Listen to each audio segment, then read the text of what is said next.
Au sommet de cette édition, les avirons et l'opérateur historique des télécommunications se concertent pour le passage définitif à la fibre à la date butoir de janvier 2026. Réunion entre agriculteurs du Terre-Vlave et le Parc national de la Réunion pour l'éligibilité à certaines aides européennes. La salle Georges Brassens des Avirons accueille à compter de la semaine prochaine plusieurs représentations théâtrales du festival Comédie. Dimanche dernier, les sportifs étaient à l'honneur aux Avirons. Des matchs de volley et de football, notamment pour vétérans, étaient organisés. Quoi voir et faire aux Avirons ce week-end? On vous dira tout sur l'agenda de la ville en fin d'édition. Quel temps aux Avirons ce samedi et dimanche? Retrouvez la météo complète de Mathilde en clôture de journal. Les Avirons avancent en termes de haut débit sur l'échiquier local du territoire et l'accès généralisé à la fibre pour ses habitants connectés. Et d'ici un peu plus de 2 ans, le réseau cuivre de l'opérateur historique sera entièrement supprimé, ce qui impactera les anciennes lignes téléphoniques toujours utilisées aujourd'hui par notamment certains de nos aînés. La ville des Avirons travaille ainsi aux côtés des professionnels du secteur sur un vaste plan de communication pour informer tous les publics concernés avant un basculement définitif à la date butoir de janvier 2026. Suite aux premières réunions qu'on a pu faire déjà sur le sujet de l'arrêt du réseau cuivre sur la commune des Avirons, aujourd'hui on continue à déployer notre plan. Et aujourd'hui, nous allons vous présenter le plan de communication à déployer pour informer vos administrés. Grande ligne de ce plan de communication d'Orange Réunion en collaboration avec la ville des Avirons, c'est quoi ? Alors c'est un plan de communication qui a été élaboré par la Fédération française des télécoms. C'est un plan de communication qui est neutre, qui n'est pas porté par la marque Orange. Mais ça va vous donner les clés de réponse à vos administrés et les différents jalons. Le 1er janvier 2026, le réseau cuivre sera fermé sur la commune des Avirons. Et à ce moment-là, il faudra que l'ensemble des administrés qui le souhaitent aient migré vers la technologie fibre ou une autre technologie dans le cas d'impossibilité, mais pour pouvoir bénéficier des services télécommunications. La commune des Avirons fait partie des premières communes de l'île où la suppression du réseau cuivre va se faire à très court terme. Quand je dis à très court terme, ça c'est prévu pour 1er janvier 2026, où tout le monde n'aura plus accès au réseau cuivre sur la commune. La suppression du réseau cuivre est de la compétence d'Orange, donc c'est son patrimoine qui va être déposé donc par les services d'Orange. Et parallèlement à ça, il y a la Réunion THD, donc opérateur de la région, qui déploie le réseau fibre sur l'ensemble de la commune. Au niveau de la population, qu'est-ce qu'ils doivent comprendre pour ce déploiement ? La population doit être au courant que, comme je le disais, au 1er janvier 2026, il n'y aura plus de réseau cuivre, mais tout passera au niveau fibre. Donc il va falloir que l'ensemble de la population bascule au plus tard cette date sur cette nouvelle technologie. Le Parc national de la Réunion a convié en milieu de semaine au Terre-Vlave les agriculteurs situés sur le périmètre géographique du parc pour une réunion d'information sur de possibles aides financières concernant notamment des mesures agro-environnementales et climatiques. Les questions d'éligibilité de ces aides européennes ont été abordées et débattues. Aujourd'hui, c'est une réunion avec, on espère, un maximum d'agriculteurs de la zone. Donc en fait, pour parler des MAEC, donc les mesures agro-environnementales et climatiques. Le but de ces mesures, donc c'est une aide financière qui est financée par l'Union européenne. Et c'est vraiment d'essayer de tirer les agriculteurs et leurs pratiques vers des pratiques plus agroécologiques justement.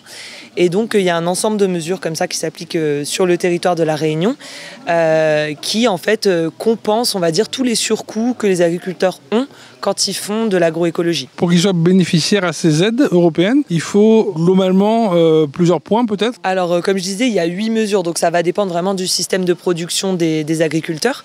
Il y a une mesure sur la canne, il y a une mesure sur la banane, sur le maraîchage, les vergers, etc. Et donc en fait, le cahier des charges va s'ajuster en fonction des différentes mesures. Mais d'une manière générale, le but, ça va quand même être d'aller vers la réduction de l'utilisation des intrants, donc que ce soit herbicides, enfin les produits phytosanitaires d'une manière générale et aussi les amendements minéraux.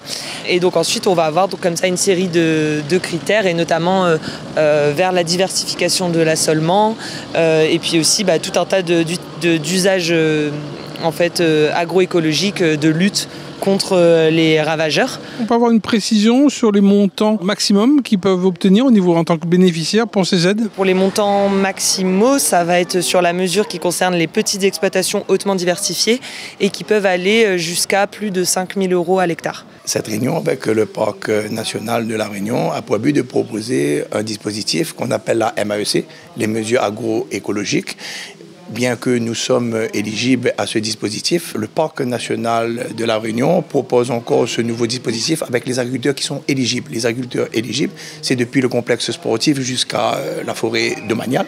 Tous les agriculteurs qui font des cultures spécialisées comme les vergers, canne à sucre, les prairies.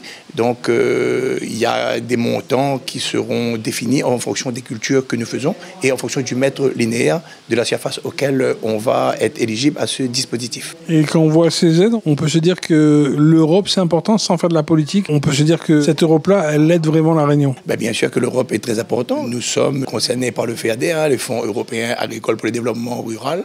Bien sûr que les agriculteurs ont besoin de ça. Nous faisons partie de l'Europe et ça nous permet d'investir. Il n'y a pas que les FEAD, il y a aussi les fonds LIDER, le GAL Grand Sud. Et là, bien sûr, avec le parc national, nous aurons beaucoup plus de financement, beaucoup plus d'investissement pour améliorer notre exploitation. Et dans un cadre de développement durable, nous nous inscrivons dans cette démarche.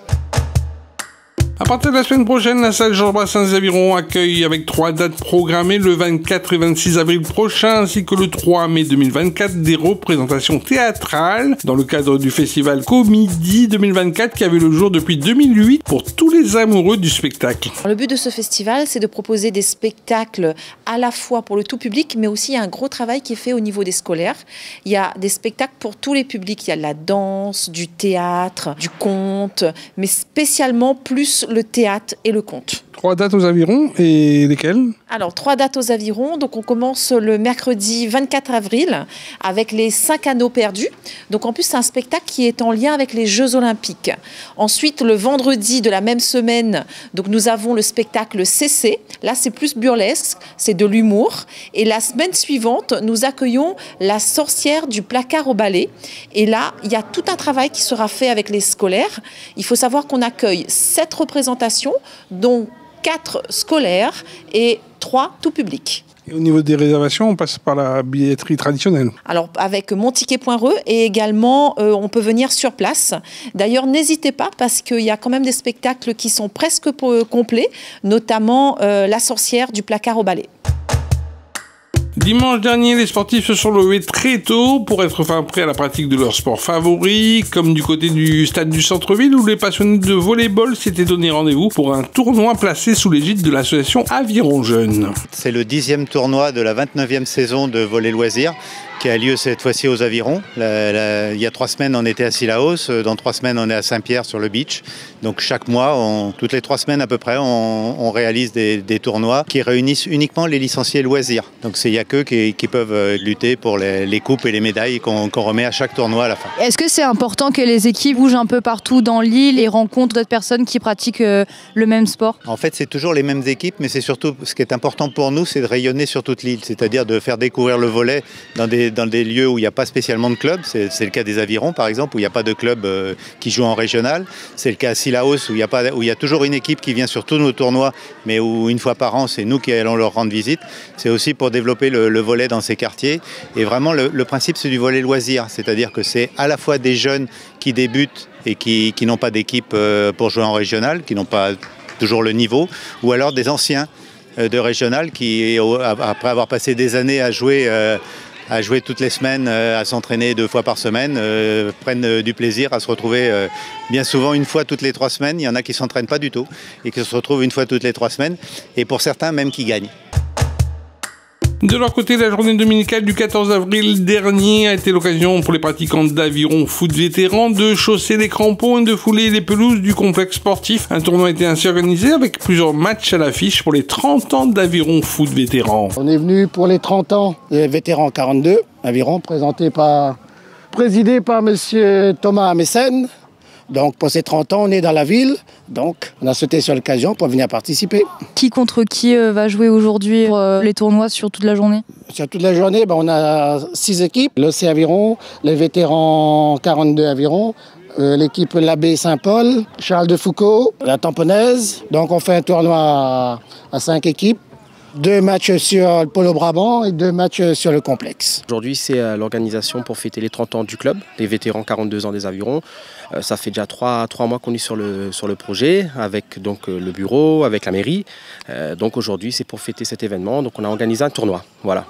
Derrière nous, il y a ces 2 équipes, mais ça reste quand même les avirons. Est-ce que tu peux nous dire un peu l'ambiance depuis ce matin? Est-ce qu'ils sont contents de jouer? Il y a une très bonne ambiance et puis c'est festif, il y a la musique, on chante, on danse, on boit, voilà. Donc il y a une très bonne mentalité, un très bon état d'esprit. Est-ce que le classement va valoir quelque chose ou ça reste vraiment très amical? Alors absolument pas, c'est vraiment amical. Ça permet aussi aux équipes de pouvoir se jauger un peu avant le début de saison pour voir où ils en sont avec l'effectif qu'ils ont, tout simplement. Donc c'est vraiment purement amical et comme je répète, c'est festif.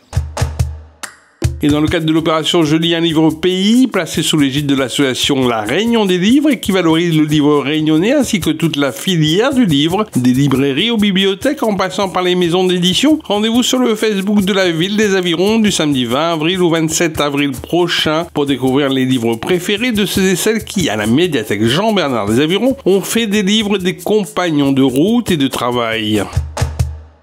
Bonjour Avironnais, Avironnaises, comment il est? Voilà, c'est ici, sous ces kiosques, qui aura lieu le grand concours final de racines mélangées. Patates, songes, conflore, tout ça à base de cuisine.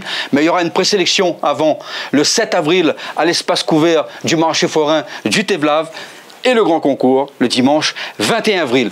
C'est ici qu'il y aura lieu le concours Racines mélangées dans ce restaurant-là, le Festival de terroir, le dimanche 21 avril. Et me signale Azote que les formulaires sont déjà sur Facebook. Nous comptons sur Azote, inscris Azote sur Facebook, viens Didine. La ville des Avirons recherche des animateurs diplômés BAFA ou équivalence pour les vacances scolaires de juillet-août 2024 et son centre d'accueil collectif de mineurs sans hébergement pour des enfants de 4 à 11 ans. Pour plus d'informations, veuillez appeler le pôle temps libre au 0262 38 33 84 ou merci de bien vouloir adresser votre candidature, lettre de motivation et CV à transmettre par courriel à temps-libre@mairie-aviron.fr. Toujours à la page football, l'Olympique Club des Avirons, après son premier match officiel contre le Chaudron et sa défaite à domicile en D2 régional pour l'ouverture du championnat, se déplacera à la Ravine des Cabrés pour rencontrer les joueurs de l'AS Capricorne. Le coup d'envoi de la rencontre sera donné à 20h ce samedi 20 avril 2024.